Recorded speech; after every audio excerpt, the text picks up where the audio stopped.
A doctor laughed when a poor girl claimed she could heal his son, but 3 days later, what happened? Left everyone speechless. Before we continue, don't forget to subscribe to the channel, like the video, and comment where in the world you're watching from. Let's go. Dr. Robert Wilson stared at the monitors displaying his son's vital signs. The rhythmic beeping, a cruel reminder that Jamie remained trapped in a coma for the 3rd straight week. The pristine hospital room was filled with the hum of medical equipment, the antiseptic smell burning his nostrils after so many days. Through the window, Boston's skyline glittered in the afternoon sun, life continuing unabated while his own had ground to a halt. "I'm sorry, Robert," Dr. Chen said, placing a hand on his shoulder. "The experimental treatment isn't showing the results we hoped for. The neural activity hasn't increased at all." Robert nodded, his eyes never leaving the monitors. "We can adjust the dosage. Maybe try a different delivery method." His voice was hoarse from lack of sleep. "We've pushed it as far as safely possible," Dr. Chen replied, her tone gentle but firm. "I think we need to discuss alternative approaches."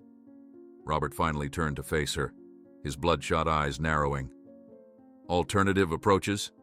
What exactly does that mean, Sarah?" Before she could answer, Robert stood abruptly. "I need some air." He brushed past her and stumbled into the hallway, the fluorescent lights harsh against his exhausted eyes. Jennifer was waiting in the corridor, her face lighting up with hope when she saw him. 3 weeks had weathered her beauty, etching fine lines around her eyes, but she still managed a smile that broke his heart. Robert shook his head slightly, watching as the light dimmed in her eyes. "Nothing?" she whispered. "Nothing," he confirmed, unable to meet her gaze. Jennifer stepped forward and wrapped her arms around him. Robert stood rigid, his hands hanging limply at his sides. He stared out the window at the end of the corridor, seeing nothing but his own failure reflected back at him. For 20 years, this hospital had been his kingdom. As a renowned neurologist, he had walked these halls with confidence and purpose. Now they felt like a maze he couldn't escape, each corridor leading back to the same devastating reality. His medical knowledge, all his years of study and practice, couldn't save his son. A memory flashed unbidden. Jamie, 7 years old, laughing as Robert held the back of his bicycle. "Don't let go, Dad," Jamie had called, pedaling furiously. "I won't," Robert had promised, but he had let go, and Jamie had ridden on his own, triumphant. Now it was Jamie who had let go, slipping away where Robert couldn't follow. "I need to speak with Simmons," Robert said suddenly, pulling away from Jennifer's embrace. "Robert, please, you need rest. When was the last time you slept?" He ignored her question, already striding toward the elevator. "I'll be back soon." Minutes later, Robert burst into Dr. Simmons's office without knocking. The chief of neurosurgery looked up from his desk, unsurprised by the interruption. "We need to consider other options," Robert demanded, pacing the office like a caged animal. "There's the protocol they're testing at Johns Hopkins, or the stem cell therapy in Switzerland."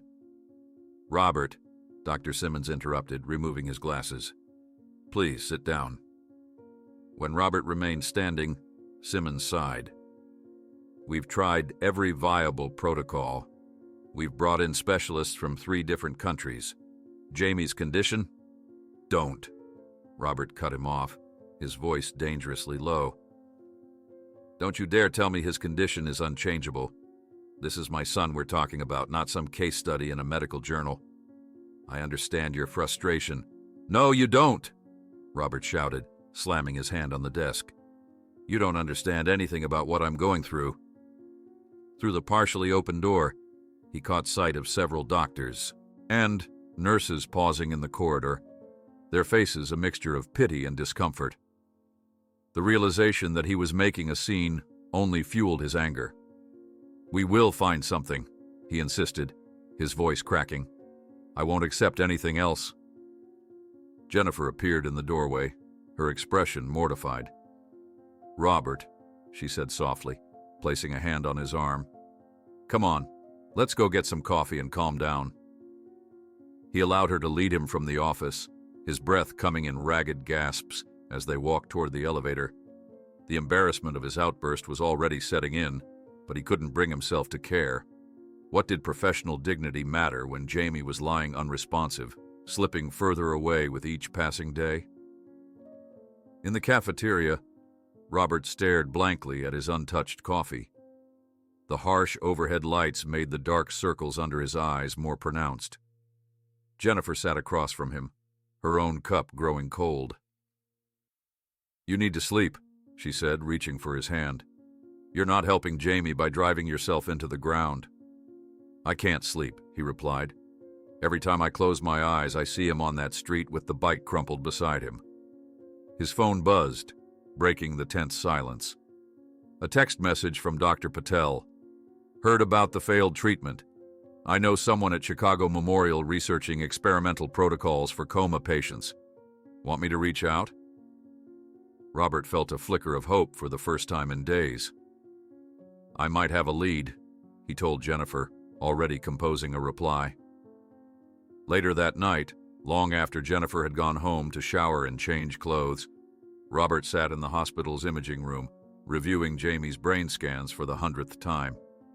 The dim blue light from the screens cast shadows across his unshaven face as he searched for something, anything, he might have missed.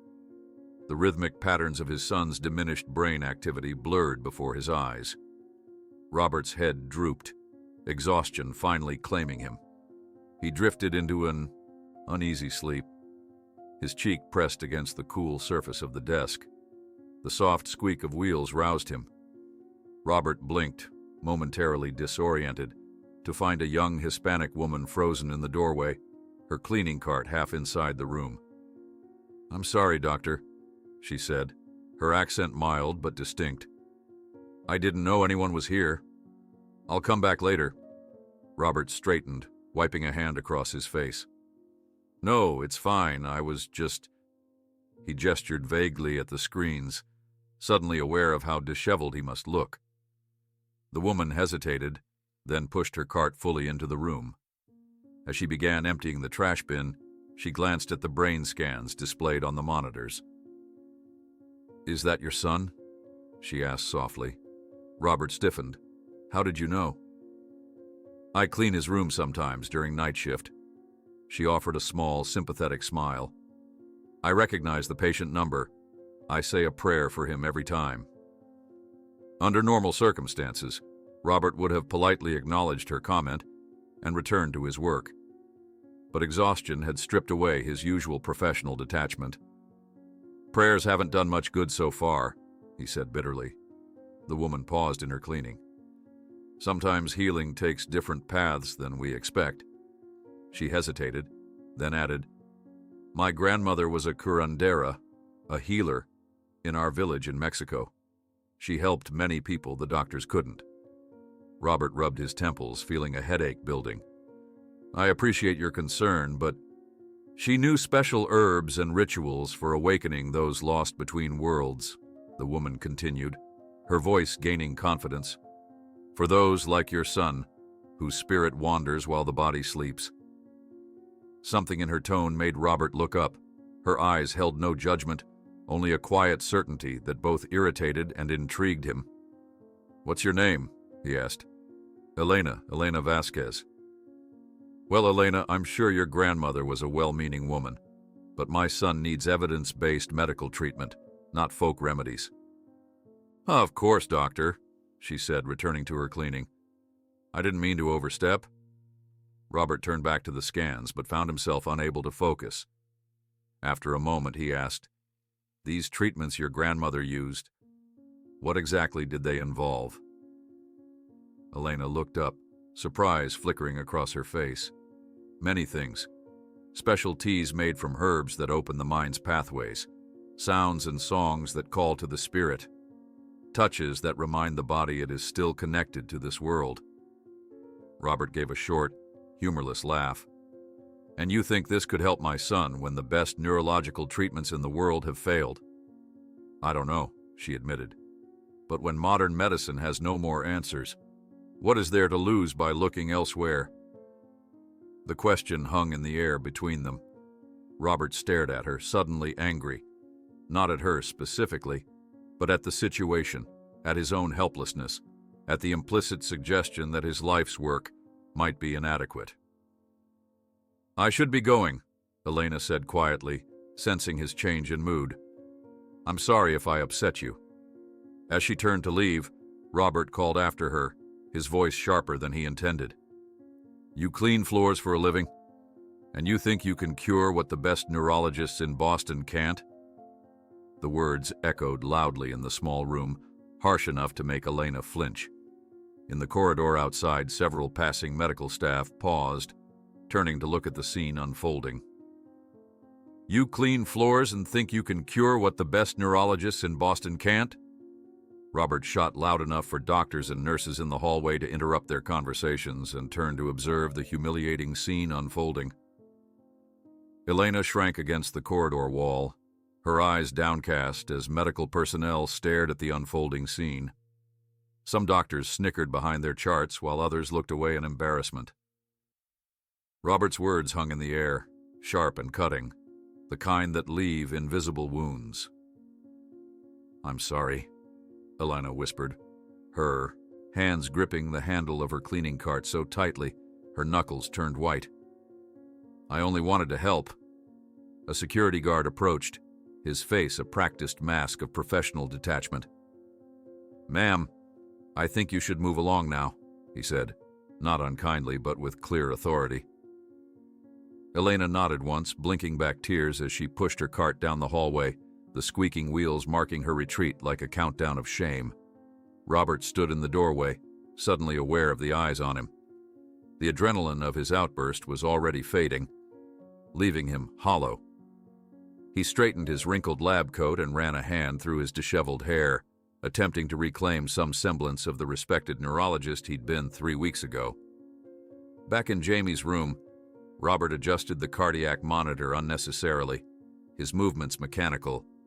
The steady beep, beep, beep formed a soundtrack to his racing thoughts. "She was just trying to be kind," he muttered to himself, justifying his outburst.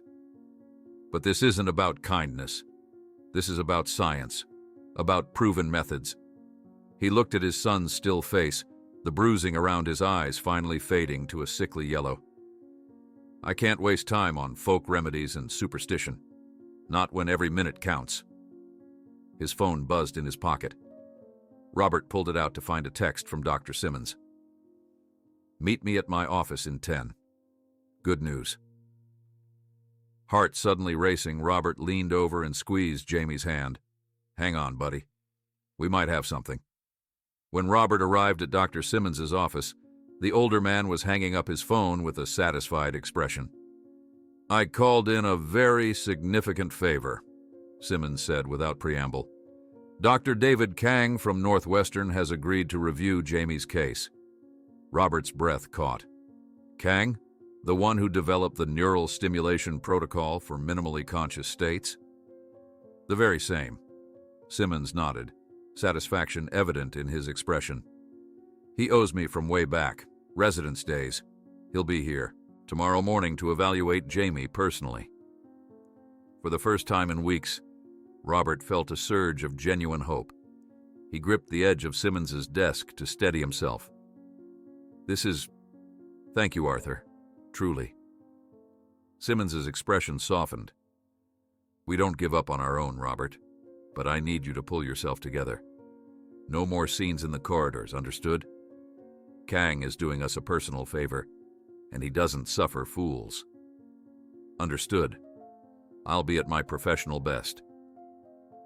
Robert was already mentally cataloging everything he'd need to prepare for Kang's arrival. Outside the hospital, the cool evening air felt unusually refreshing as Robert walked to his car. He pulled out his phone to call Jennifer with the news, noticing 3 missed calls from her. Before he could return them, he spotted his wife's car in the parking lot. Jennifer was sitting behind the wheel, but she wasn't alone. Robert squinted through the twilight to see her engaged in intense conversation with someone in the passenger seat. As he drew closer, He recognized the hospital housekeeping uniform. Elena. Robert froze, watching as Jennifer nodded earnestly, writing something down on a notepad. Elena was gesturing with her hands, her expression serious. Before Robert could decide whether to approach, Jennifer started her car and pulled away, neither woman noticing him standing in the shadows. The drive home was a blur of conflicting emotions. By the time Robert pulled into their driveway, his initial surge of hope about Dr. Kang had been tempered by nagging questions about Jennifer's secret meeting with Elena. Inside their too-quiet house, Jennifer was heating leftover pasta in the microwave. She turned when he entered, her face lighting up with the first genuine smile he'd seen in weeks. "Robert, I tried calling you. How was your day? Any news?" He studied her face, searching for signs of deception. "Actually, yes. Dr. Simmons called in a favor. David Kang is coming tomorrow to evaluate Jamie." "Kang, the neural stimulation specialist?" Jennifer's excitement seemed genuine. "Oh my God, Robert, that's amazing." "It's just an evaluation," he cautioned, hanging his coat on the back of a kitchen chair. "But yes, it's promising." They ate dinner at the kitchen island, Robert detailing what Kang's protocol involved, while Jennifer listened attentively. Neither mentioned her meeting with Elena, creating an invisible wall between them that grew with each passing minute. Finally, Robert set down his fork. "I saw you in the parking lot earlier." Jennifer's hand froze with her water glass halfway to her lips. She set it down carefully. "Oh?" "With Elena, the hospital housekeeper." Jennifer sighed, pushing her plate away. "I was going to tell you, but I wanted to wait until you were in a better headspace." "A better headspace for what exactly?" "For considering all options, Robert." Jennifer's voice took on an edge he rarely heard. "You humiliated that poor woman today. I went to apologize." "You don't need to apologize for me. Clearly someone does." Jennifer stood up, carrying her plate to the sink with unnecessary force. "She was only trying to help, and you treated her like she was beneath you." "That's not fair, isn't it?" Jennifer turned to face him, arms crossed. "The great Dr. Wilson can't possibly learn anything from someone without an MD after their name." Robert pushed away from the counter. "This isn't about credentials.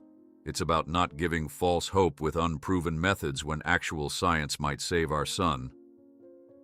"Might," Jennifer repeated softly. "Might save him.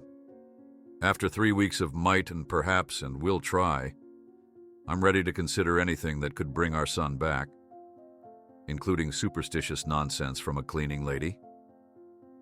The moment the words left his mouth, Robert knew he'd gone too far.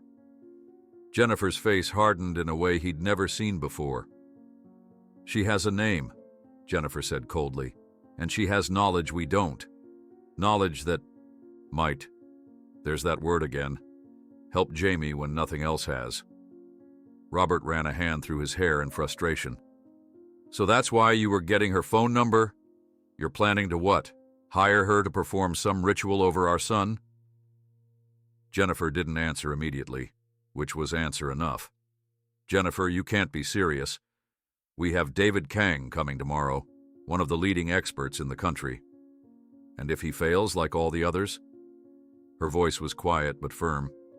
"What then, Robert? How many more specialists and experimental treatments before we accept that conventional medicine might not have all the answers?"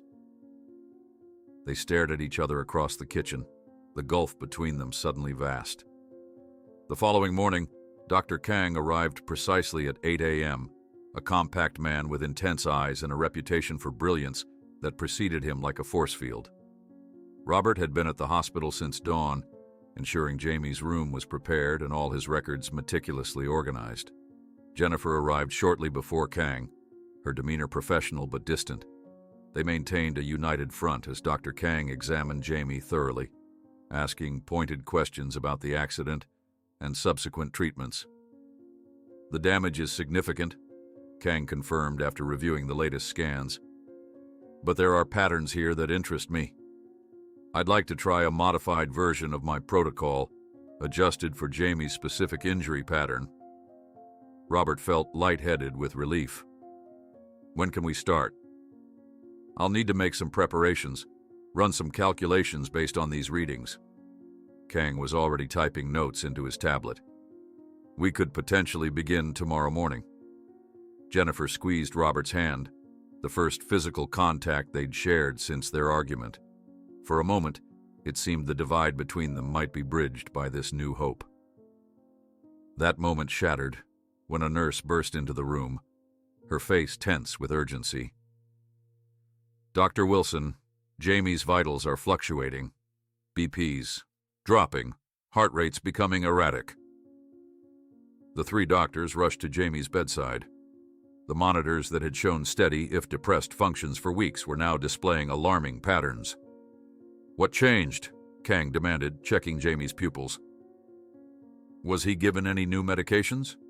Nothing, Robert answered, his clinical mind taking over despite his parental terror. The treatment protocol has been stable for days. For the next 2 hours, they worked to stabilize Jamie, adjusting medications and monitoring his responses. By early afternoon, his condition had returned to its previous baseline, but the incident had shaken everyone. This complicates things, Kang said privately to Robert. The protocol I had in mind requires stable vital signs as a starting point. So we wait a few days. Kang shook his head. The fluctuations we saw aren't random. They suggest deeper neurological instability. I need to reconsider whether my approach is appropriate at all for Jamie's case. Robert felt the floor tilt beneath him. You're saying you can't help him? I'm saying I need to reassess. Kang's expression was compassionate but professional. I'll review everything again tonight, but prepare yourself for the possibility that this may not be the right fit. After Kang left, Robert stood alone in the hallway, the fluorescent lights suddenly too bright, the air too thin. Jennifer found him there, her face drawn with worry. What did he say? She asked. Robert couldn't bring himself to crush the hope in her eyes. He's reviewing the case tonight. We'll know more tomorrow. That night, Robert stayed at the hospital, dozing fitfully in the chair beside Jamie's bed. Around 3 a.m., he was awakened by the buzz of Jennifer's text message. Are you awake? Yes, he replied. Can't sleep. You? A longer pause than usual before her response. I've been thinking. We need to consider all options now. Robert stared at the screen, about to type a reassurance about Kang when another text from Jennifer appeared. I spoke with Elena again. As Robert read the message, his stomach tightened with a mixture of anger and betrayal. Before he could respond, a final text appeared. I can help, but we need to start tonight. The message wasn't from Jennifer. It came from an unknown number, clearly forwarded by his wife. Elena's number. When Jennifer's phone vibrated with a text message from Elena saying, I can help, but we need to start tonight, Robert looked at his wife with suspicious expression and asked, Who is texting you at 3 a.m? Jennifer froze, her eyes dropping to the illuminated phone screen in her hands. She swallowed hard, clearly caught off guard by Robert's question. It's Elena, she admitted, her voice barely above a whisper in the dim hospital room. Robert snatched the phone from her hands, reading the message again. His face darkened as he scrolled back through their previous exchanges, piecing together a conversation that had clearly been ongoing for hours. You gave her your number? You've been texting with her behind my back?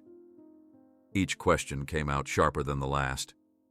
Not behind your back, Jennifer countered, though her eyes betrayed her guilt. I was waiting for the right moment to tell you. The right moment? Robert's laugh was hollow. When exactly would that be? After you smuggled her into our son's hospital room to perform some voodoo ritual? Jennifer took a deep breath, visibly struggling to maintain her composure. This isn't about going behind your back, Robert. This is about Jamie. About trying everything possible to save him. Everything reasonable, he corrected. Everything scientific. And how's that working out so far? The words erupted from Jennifer with surprising force. She gestured toward Jamie's still form on the bed. 3 weeks of the best scientific approaches, and he's no closer to waking up. In fact, he's getting worse. Robert paced the small room, running his hands through his disheveled hair. Dr. Kang is reviewing his case. He'll have a new approach by morning. And if he doesn't? Jennifer's voice cracked. What if he comes back tomorrow and tells us what everyone else has? That there's nothing more to be done? What then, Robert? The question hung between them, heavy with the weight of their shared fear. Robert sank into the chair beside Jamie's bed, suddenly exhausted beyond words. I know you're desperate, he said softly. I am too. But this... He held up her phone with Elena's message still on the screen. This isn't the answer. How do you know? Jennifer challenged, moving to sit on the edge of Jamie's bed. She gently brushed a strand of hair from their son's forehead. You're a brilliant doctor, Robert. One of the best neurologists in the country. But even you have to admit there are things science can't yet explain. That doesn't mean we resort to superstition. It's not superstition to her, Jennifer insisted. These are healing traditions passed down through generations. Robert shook his head. You're talking about a hospital cleaner who probably barely finished high school. I'm talking about a human being with knowledge different from yours, Jennifer corrected him sharply. Knowledge that might help our son when your precious science has failed. Her words struck him like a physical blow. Robert stared at her, suddenly seeing not his supportive wife of 20 years, but a stranger whose desperation had led her somewhere he couldn't follow. This isn't you, he said quietly. The Jennifer I know wouldn't abandon reason for whatever this is. The Jennifer you know died the day they brought our son into the ER, she replied, tears welling in her eyes. And if abandoning reason gives us even a 1% better chance of getting him back, then that's what I'll do. The harsh ring of Robert's phone shattered the tense silence. Dr. Simmons' name flashed on the screen. Simmons, Robert answered, turning away from Jennifer's tear-streaked face. It's late. What's happening? As he listened, his shoulders gradually slumped, his free hand gripping the window ledge for support. I understand, he said finally. We'll be there in the morning. He ended the call and stood motionless, staring out at the city lights. What is it? Jennifer asked, her voice small with fear. Robert turned slowly. That was Simmons. Kang called him. After reviewing everything again, he doesn't believe his protocol would help Jamie. He swallowed hard before continuing. They want to meet with us tomorrow morning to discuss end-of-life care options. Jennifer's hand flew to her mouth, stifling a sob. For a long moment, neither spoke. The only sound in the room, the steady, indifferent beeping of Jamie's monitors. Finally, Jennifer straightened her shoulders and wiped her eyes. Call her, she said. Who? Elena. Jennifer's voice was steady now, resolved. Call her and tell her to come here now. Robert stared at his wife, seeing the determination in her eyes. He thought of arguing further, of citing medical ethics, hospital regulations, scientific integrity, all the principles that had guided his professional life. But as he looked at Jamie, at the son who seemed to be slipping further away with each passing day, those principles suddenly felt hollow. Okay, he whispered, surprising himself. I'll call her. 30 minutes later, Elena arrived at the hospital, carrying a small bag embroidered with colorful patterns. She'd clearly been prepared for the call, dressed in jeans and a simple blouse rather than her cleaning uniform. Thank you for coming, Jennifer said, embracing her briefly. Elena nodded, her expression serious as she looked between them. I cannot promise anything, she said, her accent more pronounced in her nervousness. I can only try what my grandmother taught me. We understand, Jennifer assured her. Robert remained by the door, arms crossed, still not entirely convinced, but too desperate to object. What exactly are you planning to do? Elena set her bag on the small table by Jamie's bed. First, I must understand what happened to him. Not the medical terms. I need to know who he is, what he loves, what connects him to this world. For the next hour, Jennifer showed Elena photos of Jamie on her phone, telling stories of his childhood, his passion for cycling, his dream of becoming an architect. Robert remained silent, watching as Elena listened intently, occasionally asking questions that seemed irrelevant to his medical condition. Did Jamie have a favorite song? What foods did he love? Was he close to his grandparents? Finally, Elena opened her bag and removed several small containers of herbs, a bundle of what looked like dried sage, and a small wooden figure. "What is that?" Robert asked, medical curiosity temporarily overriding his skepticism. "Santo Niño de Atocha," Elena explained. "A holy protector of the sick and injured." She placed the figure on the table beside Jamie's bed. Robert bit back a comment about religious icons having no place in medical treatment. Instead, he asked, "And the herbs?" "Different purposes," Elena said, opening one container to reveal a mixture of dried leaves. "This is for clearing negative energy. This one," she indicated another, "is for opening the pathways between body and spirit." "What exactly do you plan to do with them?" "A cleansing ritual first," Elena explained, "then a calling ceremony to help guide Jamie's consciousness back to his body." Robert exchanged a glance with Jennifer, who nodded encouragingly. He sighed. "All right, but nothing invasive, nothing that could potentially harm him or interfere with his medical care." "Of course," Elena agreed. "I work with energy and spirit. I do not touch the medicines or machines."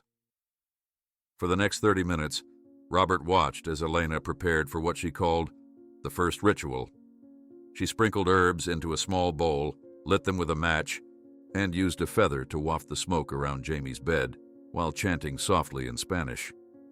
Despite his scientific mind screaming objections, Robert found himself oddly transfixed by the ceremony. Elena moved with practiced confidence, her chanting melodic and soothing in the quiet room. Jennifer stood on the opposite side of Jamie's bed, her eyes closed, occasionally whispering along when Elena instructed her to repeat certain phrases. When she finished, Elena looked exhausted but satisfied. "This is only the beginning," she explained, carefully packing away her supplies.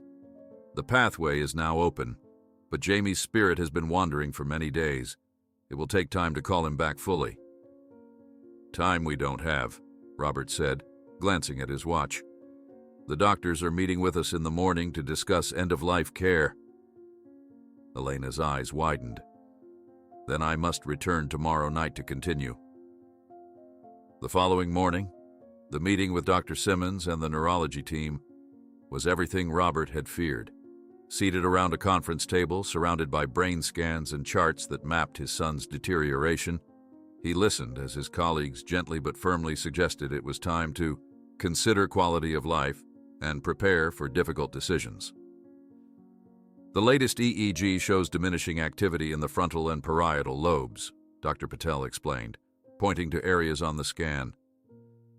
"Combined with yesterday's autonomic instability, it indicates progression rather than recovery. In my professional opinion," Dr. Simmons added, his voice gentle, "continuing aggressive intervention may simply be prolonging the inevitable." Robert stared at the table, unable to look at either the doctors or Jennifer. As a neurologist, he understood exactly what they were saying. The evidence was clear, the prognosis undeniable. But as a father, he wouldn't accept it. "We'd like to take Jamie home," Jennifer said suddenly. Robert's head snapped up. They hadn't discussed this. "For palliative care," Jennifer continued, squeezing Robert's hand under the table in warning. To say goodbye in familiar surroundings." Dr. Simmons nodded sympathetically. "I think that's a wise decision. We can arrange home hospice care, pain management protocols." "I'll oversee his medical care," Robert interrupted, suddenly understanding Jennifer's strategy. "I'll need portable monitoring equipment, IV supplies. The meeting shifted to logistics, with Dr. Simmons clearly relieved that the Wilsons were accepting the inevitable. Robert played along, discussing technical details, while his mind raced with the implications of what they were planning. Later, as they walked to Jamie's room, Robert pulled Jennifer aside. "Home hospice care wasn't what I had in mind. It gets him out of the hospital," Jennifer replied quietly, "away from their protocols and limitations. It gives Elena the space she needs to try." Robert leaned against the wall, suddenly overwhelmed. "Are we really doing this? Pinning our hopes on folk medicine and prayer?" "We're doing everything," Jennifer insisted. "Everything scientific, everything spiritual, everything possible. Because that's what parents do when their child is dying." The word dying hung between them, harsh and undeniable. After a moment, Robert nodded. "Okay, but we do this properly. I'll bring home monitoring equipment, emergency medications. If his condition changes, for better or worse, I need to know immediately." "Of course," Jennifer agreed, relief washing over her face. "Elena's already preparing our house. She says the environment needs to be, I don't know, spiritually aligned or something." Robert almost smiled despite himself. "Spiritually aligned? Do you even hear yourself?"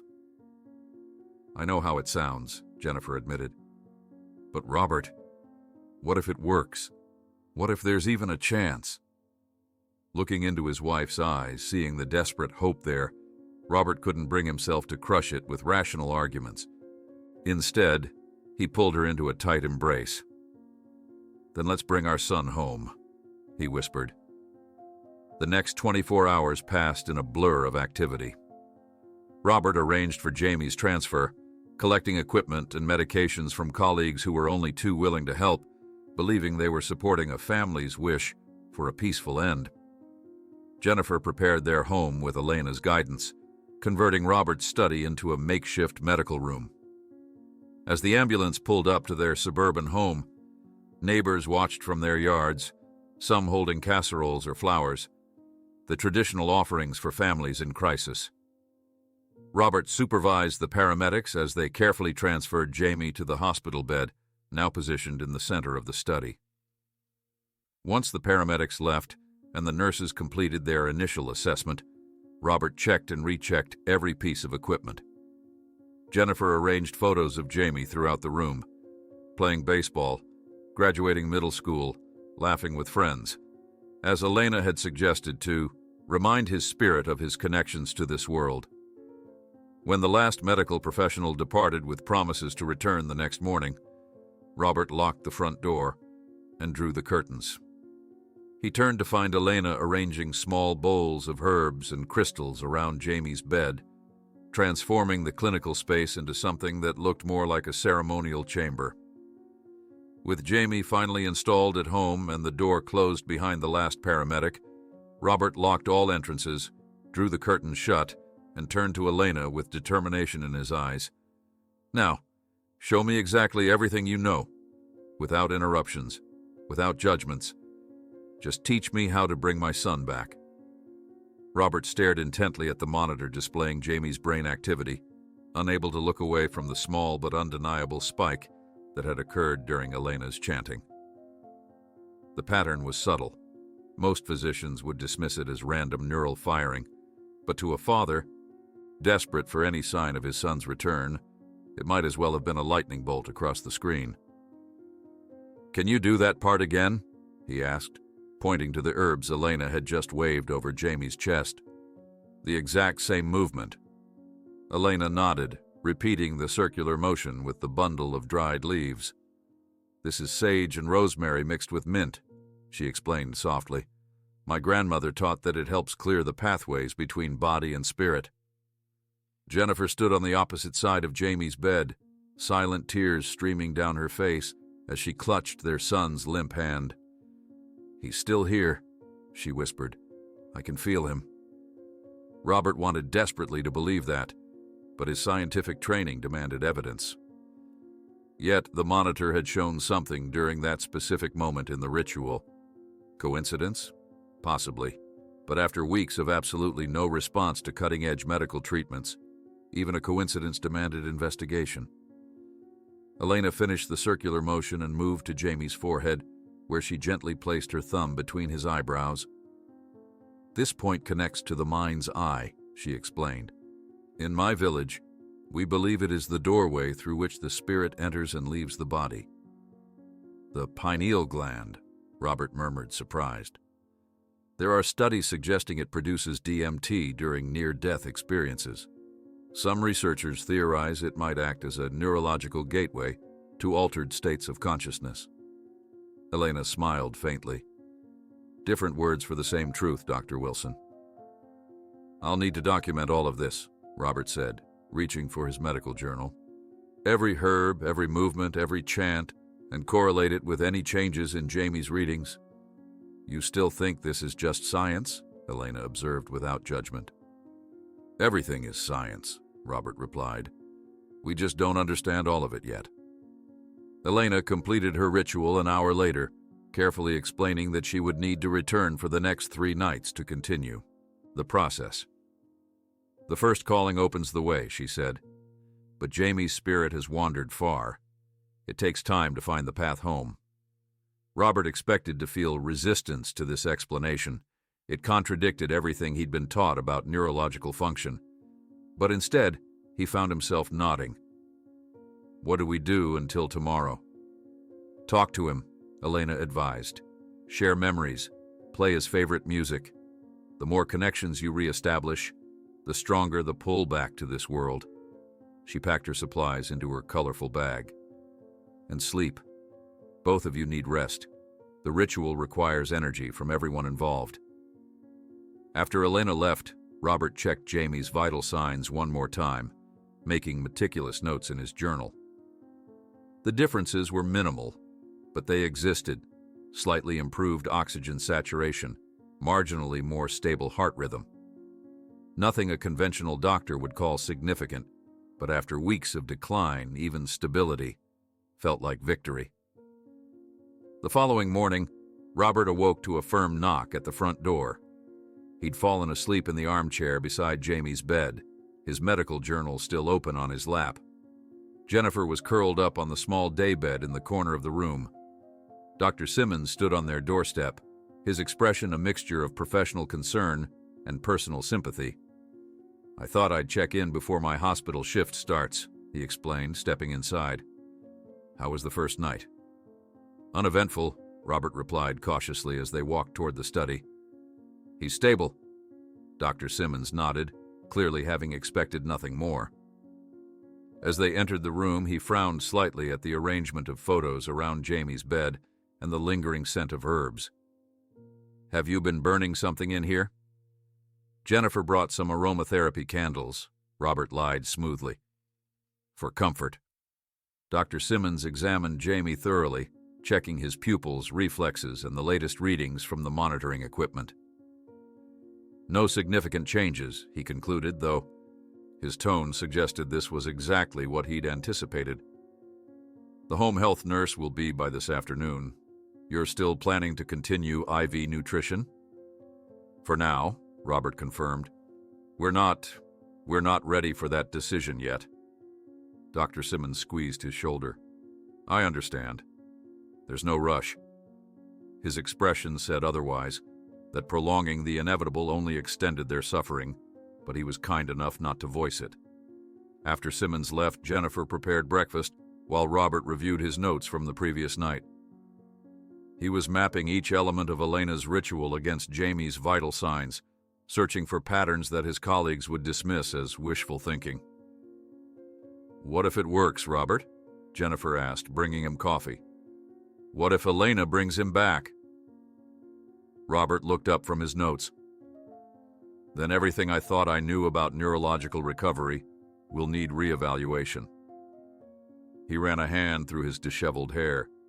"But Jennifer, we need to be realistic about the possibilities." "Hope isn't unrealistic," she countered. "It's essential." Later that afternoon, as the home health nurse completed her assessment, Robert observed her professional detachment. The way she spoke about Jamie rather than to him, how her movements were efficient but lacked the tenderness Elena had shown. Medicine without spirit, he thought, surprised by the direction of his thoughts. After the nurse departed, promising to return tomorrow, Elena arrived with fresh herbs and a small clay pot. "For the second ritual," she explained, "tonight we go deeper." This time, Robert didn't merely observe. He participated. Following Elena's instructions, he held certain herbs while she chanted, placed his hands where she directed, repeated phrases in Spanish he didn't understand, but delivered with complete conviction. "The herbs connect to earth," Elena explained as she mixed dried leaves with water in the clay pot. "The chants connect to air. The candle flame connects to fire. And your tears." She looked at Jennifer, who was crying silently as she held Jamie's hand. "They connect to water. All elements working together to call him home." As Elena began the central part of the ritual, passing aromatic smoke over Jamie while chanting in rhythmic Spanish, Robert focused on the monitors. The pattern appeared again, subtle changes in brainwave activity that coincided with specific moments in the ceremony. "There," he said, pointing to the screen. "It happened again, exactly when you put your hand over his heart." Elena nodded without interrupting her chant, continuing the ritual with intense concentration. Jennifer joined in the Spanish phrases Elena had taught her, her voice gaining strength with each repetition. Suddenly, Jamie's hand moved, not just his fingers this time, but his entire hand. A definite, unmistakable movement as it turned slightly toward Jennifer. All three froze. The chanting stopped mid-phrase. Jennifer stared at Jamie's hand in her own, afraid to move, afraid to hope too much. "Did you see that?" she whispered, looking between Robert and Elena. "I saw it," Robert confirmed, already moving to check Jamie's pupillary response, heart rate, oxygen levels. "Elena, do exactly what you were doing when it happened." Elena resumed her chanting, passing the smoking herbs in the same pattern as before. For several agonizing minutes they watched for another response, but Jamie remained still. "Why isn't it happening again?" Jennifer asked, desperation creeping into her voice. "The spirit moves at its own pace," Elena replied gently. "This is a good sign, but we cannot force it." After the ritual concluded, Elena left with promises to return the following evening for what she called the deepest calling. Robert spent the rest of the night researching, pulling medical journals from his shelves, and searching online databases for any studies on alternative healing practices and neurological recovery. To his surprise, he found more than he expected.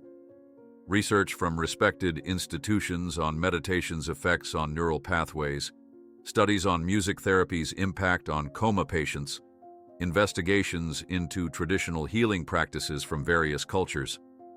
Nothing definitive, nothing that would satisfy his most skeptical colleagues, but enough to suggest that the rigid boundaries of his medical training might be more permeable than he'd believed. By morning, Robert had filled a whiteboard with notes connecting Elena's practices to neurological theories. When Jennifer entered with coffee, she found him staring at his creation, exhausted, but animated. "You're really taking this seriously now," she observed, handing him a steaming mug. "I'm following the evidence," he replied. Jamie moved his hand during a specific sequence in Elena's ritual. "That's a correlation worth investigating." He gestured to the whiteboard. Some of these herbs contain compounds that might affect neurotransmitter activity. The rhythmic chanting could potentially stimulate the reticular activating system. Even the specific hand positions might be triggering peripheral nerve responses that feed back to the central nervous system.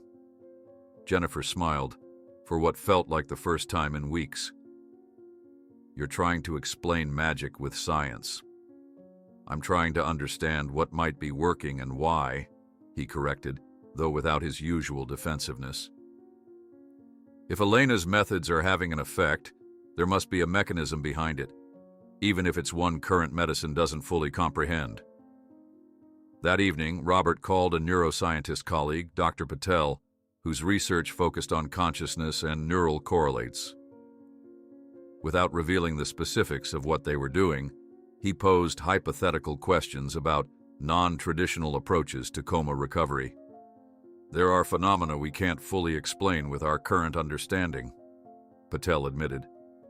"Patients who respond to voices or music when all indicators suggest they shouldn't be able to process auditory input. Spontaneous recoveries that defy prognosis. The brain remains our greatest mystery, Robert." "So you wouldn't dismiss alternative approaches entirely?" Robert pressed. "As scientists, we shouldn't dismiss anything that produces measurable results," Patel replied. "Though I suspect this conversation isn't purely theoretical. Whatever you're exploring with Jamie, just document everything rigorously. That's how anecdote becomes evidence." As they prepared for the third ritual, which Elena had described as the most critical, Robert felt a strange blend of scientific curiosity and raw hope. He'd spent his career separating these feelings, believing that emotion clouded judgment. Now he wondered if that separation had been misguided, if the integration of mind and heart might open doors his rigorous empiricism had kept locked. "Tonight we will go to the deepest level," Elena explained as she arranged her materials. "I will enter a trance state to guide Jamie's spirit back. It will take all my strength and your complete trust." Robert nodded, no longer questioning her methods, but genuinely curious about the process. "What can we do to help?" "Hold space," Elena replied. "Keep your thoughts focused only on Jamie, on calling him home. Any doubt or fear creates obstacles in the spiritual pathway." As Elena began the ritual with more elaborate preparations than previous nights, Robert found himself fully engaged. His scientific skepticism not abandoned, but temporarily set aside in service of his son's recovery. He observed with dual vision, the doctor noting physical responses, the father reaching for his child across an invisible divide. While preparing for the ritual decisive, the phone rang sharply. It was Dr. Simmons, informing them that a surprise home visit had been scheduled for the next morning to evaluate Jamie's care conditions, leaving Robert with the terrible realization they would have only this night to attempt what might be their last chance. Robert lunged into the hallway, nearly colliding with a nurse as he searched frantically for someone, anyone, who could confirm what he just witnessed. His heart hammered against his ribs, a scientist's skepticism warring with a father's desperate hope. "Jamie moved his fingers," he explained breathlessly to the startled nurse. "I need Dr. Simmons here now. Can you page him? It's urgent." The nurse nodded, reaching for her phone while Robert raced back to Jamie's room. Inside, he found Elena, hurriedly gathering her ritual materials, stuffing herbs and small bottles into her embroidered bag. "Leave that," he instructed. "The medical team will be here any minute." Elena's eyes widened with alarm. "Dr. Wilson, perhaps it's better if I—" "No, stay," Jennifer interrupted, still holding Jamie's hand. "Robert, we all saw it, all three of us." Before Robert could respond, Dr. Simmons appeared in the doorway, accompanied by a young resident. His expression shifted from professional concern to confusion as he noticed Elena standing awkwardly in the corner of the room. "Robert, what's happening?" Simmons asked, moving to Jamie's bedside. "The nurse said there was movement." "His fingers," Robert explained, gesturing excitedly. "And not just a reflex. It was purposeful, responsive. It happened just a few minutes ago." Dr. Simmons bent over Jamie, examining him with practiced efficiency. He checked pupillary response, tested basic reflexes, and reviewed the monitoring equipment. "I'm not seeing any motor response now," he said carefully. "No change in his Glasgow score." His gaze drifted to Elena again. "I don't believe we've met. Are you a family member?" Robert hesitated, caught between truth and expedience. "This is Jennifer's cousin, Elena. She's staying with us for emotional support." The young resident was examining the room more carefully now, noticing the unusual arrangement of items around Jamie's bed, the crystals positioned at specific points, the lingering scent of unfamiliar herbs, the small bowls of water placed at the four corners of the room. "What's all this?" the resident asked, picking up a small bundle of dried leaves. "It's nothing," Robert said quickly, taking the bundle from him. "Just some aromatherapy Jennifer wanted to try." Dr. Simmons frowned, clearly noticing the tension in the room. "Robert, could I speak with you privately for a moment?" In the hallway outside Jamie's room, Simmons lowered his voice. "What's really going on here? And don't tell me aromatherapy. I can recognize ritual objects when I see them." Robert ran a hand through his disheveled hair, weighing his options. Complete honesty might result in Jamie being readmitted to the hospital, away from Elena's treatments that showed the first signs of progress. A denial would strain his professional relationship with Simmons and possibly result in closer monitoring. "We're exploring some complementary approaches," he said finally, choosing his words with precision. "Nothing that interferes with his medical care." "Complementary approaches?" Simmons repeated, eyebrows raised. "What exactly does that mean?" "It means we're not giving up," Robert replied, an edge entering his voice. "It means we're willing to try things outside standard protocols, because standard protocols have failed my son." Simmons studied him for a long moment. "You're talking about folk healing, aren't you? That woman in there isn't Jennifer's cousin, is she?" Robert met his gaze steadily. Jamie moved his fingers, "Arthur, for the first time in 3 weeks. I don't particularly care if it was triggered by medicine, magic, or the man in the moon." "Robert, I understand your desperation, but—" "Do you?" Robert interrupted. "Do you really understand what it's like to watch your child slip away while every treatment you've trusted throughout your career fails spectacularly?" A tense silence fell between them, the air heavy with professional disagreement and personal anguish. "I'm concerned about you," Simmons said finally. "About your judgment right now. You're one of the finest neurologists I know, but you're a father first, and that's clouding your scientific objectivity. Maybe objectivity is overrated when it comes to saving my son's life." Inside the room, the young resident was asking Elena pointed questions that she answered vaguely, clearly uncomfortable under his scrutiny. Jennifer stood protectively near her, tension visible in every line of her body. "What's your medical background exactly?" the resident asked Elena. "I have no medical training," Elena admitted quietly. "I know traditional healing practices from my culture," the resident scoffed, turning to Jennifer. "And you're allowing these untested traditional practices on your critically ill son?" "That's enough, Dr. Chen," Simmons said sharply as he re-entered the room with Robert. "Mrs. Wilson, I apologize for my colleague's tone." Jennifer nodded stiffly, her hand still resting protectively on Jamie's arm. The atmosphere in the room had grown thick with unspoken accusation and defense. "I think we should discuss Jamie's care plan moving forward," Simmons continued, his tone measured but firm. "Robert, given your emotional involvement, it might be advisable to have another neurologist supervise Jamie's home care." "That won't be necessary," Robert replied quickly. "Everything is documented, all protocols followed. The home health nurses can confirm that." "It's not just about medical protocols," Simmons countered, gesturing subtly toward Elena and the ritual items around the room. "It's about ensuring treatments that meet ethical and scientific standards." The implied threat was clear. Either they adhere to conventional medicine alone, or risk having Jamie's care reassigned to another physician, possibly even returned to the hospital. "We need a few minutes to discuss this as a family," Jennifer interjected, her voice tight with suppressed emotion. Dr. Simmons nodded. "Of course, we'll wait in the living room." He guided the resident out, closing the door behind them. The moment they were alone, Elena began gathering her things with trembling hands. "I should go. I'm causing trouble for your family." "No," Jennifer said firmly. "You're staying. Jamie responded to your ritual. That's the first real progress we've seen." Robert paced the small room, mind racing through scenarios and consequences. If we continue with this, Simmons could report me to the ethics board. I could lose my license. More importantly, we could lose control of Jamie's care decisions.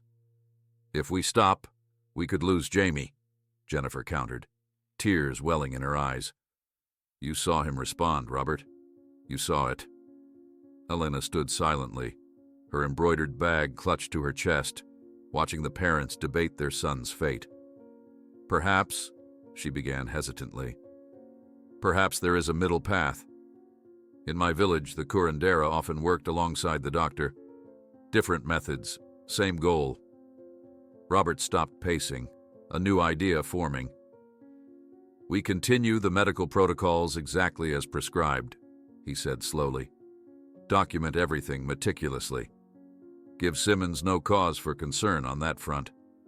But at night, we continue the rituals, Jennifer finished, hope flickering across her face. Yes, but we need to be more careful, more discreet. Robert turned to Elena. Can you teach us the essentials, in case we can't have you here every night? Elena nodded. Many of the basic techniques can be learned. The intention matters more than perfect execution. A knock at the door interrupted them. Dr. Simmons's voice came through. Robert, we need to finalize some decisions. Robert took a deep breath, squaring his shoulders. I'll handle this.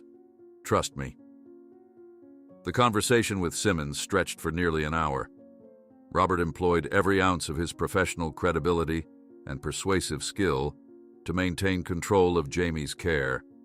He agreed to daily visits from the home health team, regular consultations with Simmons, and meticulous documentation of all medical treatments.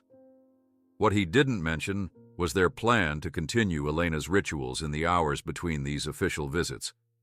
As Simmons and the resident finally prepared to leave, the younger doctor paused by Jamie's bed, sniffing suspiciously at a small bowl of water positioned near the pillow. What's in this? He asked, reaching to pick it up. Before Robert could intervene, Elena stepped forward. Lavender water, she said smoothly.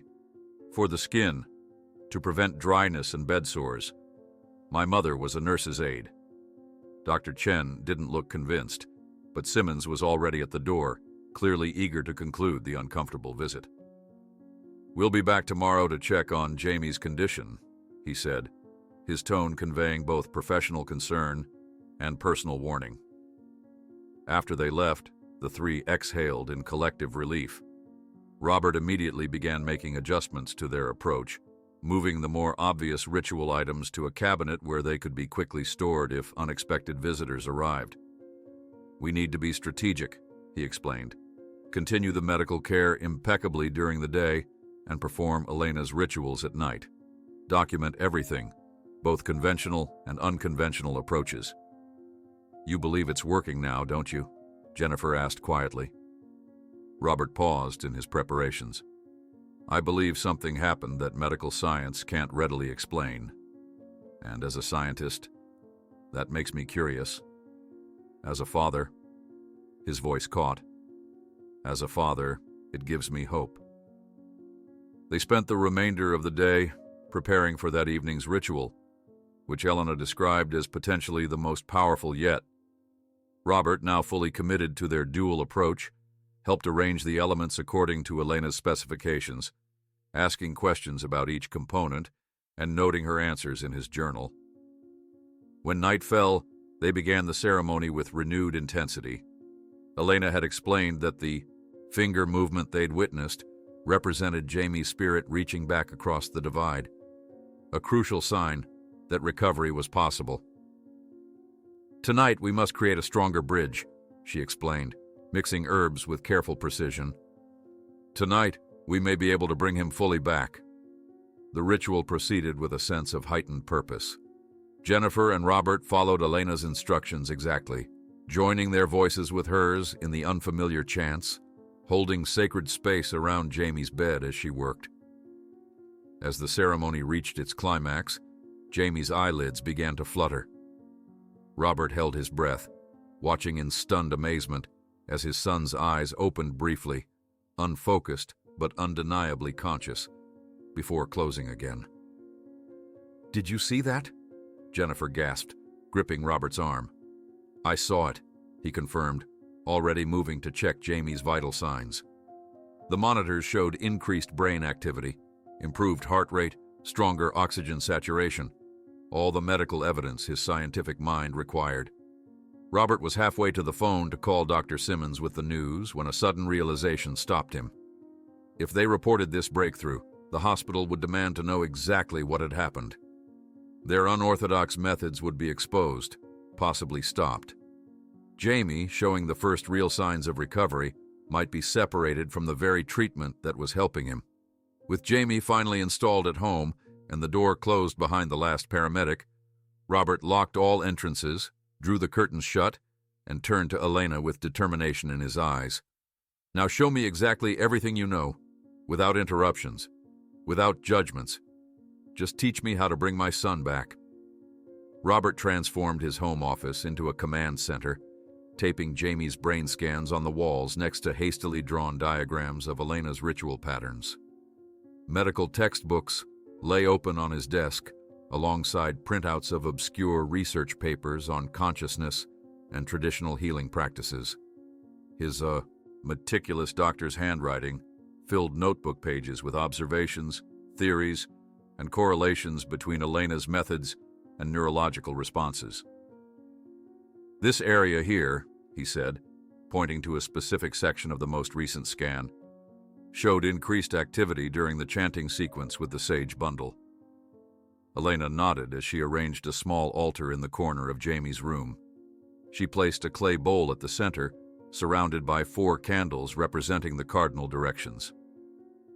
"The altar must be balanced," she explained, positioning stones and dried flowers in a specific pattern. "Each element has purpose, like the different parts of the brain work together." Robert found himself drawing parallels between her traditional knowledge and his scientific understanding. The precision of her movements reminded him of surgical technique, deliberate, practiced, nothing wasted. Jennifer entered carrying fresh herbs Elena had requested, their pungent aroma filling the room. "I followed your instructions exactly," she said, handing the bundle to Elena. "Boiled for 7 minutes, then cooled in the moonlight overnight." "Perfect," Elena replied, carefully unwrapping the cloth to reveal the dark, fragrant mixture. "This will help open the pathways between worlds." As Robert observed Elena preparing the herbs, his mind catalogued their potential neurological effects. Some contained compounds that might stimulate the reticular activating system. Others had documented anti-inflammatory properties that could potentially reduce cerebral edema. His scientific mind remained active even as he embraced this alternative approach. "The feet are important," Elena explained later as she gently massaged Jamie's bare feet with oil infused with rosemary and mint. "They connect us to the earth. In the body, they connect to all other parts through energy pathways." Robert immediately thought of the somatosensory cortex and how foot stimulation activated specific brain regions. "Like a neurological map," he murmured, watching the monitors for any changes in Jamie's readings. "Exactly," Elena said, looking up with a smile of recognition. "Different words for the same truth." That evening, Elena guided them through a more complex ritual than previous nights. She had Jennifer place photos of Jamie around his bed, images from different periods of his life, creating what she called a timeline of his spirit's journey. "The smoke opens the way," Elena explained, as she lit a bundle of herbs, filling the room with sweet, earthy scent. "The chanting calls his name across the divide, but it is your love that creates the bridge for his return." Robert normally would have dismissed such poetic language as meaningless sentimentality, but something had shifted in him. He found himself fully engaged in the ceremony, holding herbs where Elena directed, repeating Spanish phrases with genuine conviction rather than mere compliance. As Elena moved the smoking herbs in precise patterns around Jamie's body, Robert noticed subtle changes on the monitors. small spikes in brain activity that corresponded with specific moments in the ritual. The scientist in him immediately began documenting these correlations, noting the exact timing and nature of each response. "There," he said, pointing to the screen. "That pattern appeared again when you placed the herb bundle over his heart chakra." Elena nodded, without breaking her rhythm, continuing the melodic chanting that filled the room. Jennifer joined her, their voices blending as they called to Jamie across whatever invisible divide separated him from consciousness. The most dramatic moment came shortly after midnight. Elena had been working for nearly 2 hours, her brow damp with exertion as she maintained the complex ritual. Jamie's hand, which had shown small movements the previous night, suddenly turned completely toward Jennifer, fingers spreading as if reaching for her. "Jamie!" Jennifer gasped, gripping his hand tightly. "Oh my God, Robert!" His whole hand moved. Robert was already at the bedside, checking pupils, pulse, oxygen levels. All the clinical measurements that might confirm what they'd witnessed wasn't merely random muscle firing, but genuine neurological response. "Do exactly what you were doing when it happened," he instructed Elena, his clinical detachment momentarily reasserting itself. "I want to see if we can reproduce the response." Elena continued her chanting, passing the smoking herbs in the same pattern as before. But, despite their hopeful observation, Jamie remained still for the remainder of the ceremony. When Elena finally concluded the ritual, her shoulders slumped with exhaustion. "The spirit moves at its own pace," she said gently, seeing Jennifer's disappointed expression. "We cannot force it, only invite and welcome." After Elena left, promising to return for the next evening's ritual, Robert spent hours at his desk, researching medical literature for any studies on alternative healing practices and coma recovery. To his surprise, he found more material than expected, not in mainstream medical journals, but in respected neuroscience publications exploring the frontiers of consciousness.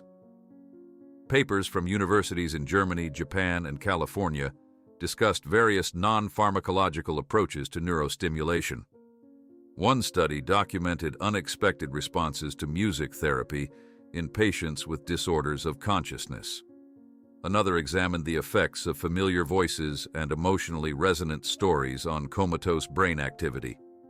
By dawn, Robert had filled a whiteboard with notes connecting these scientific findings to elements of Elena's practices. When Jennifer brought him coffee, she found him standing before this creation, eyes bloodshot, but animated with intellectual excitement. "You've gone full mad scientist," she observed, handing him the steaming mug. "I'm just following the evidence," he replied, gesturing to his notes. "Look at this. Some of these herbs contain compounds that affect acetylcholine pathways in the brain, and the rhythmic chanting creates specific sound frequencies that have been shown to alter brainwave patterns in meditation studies."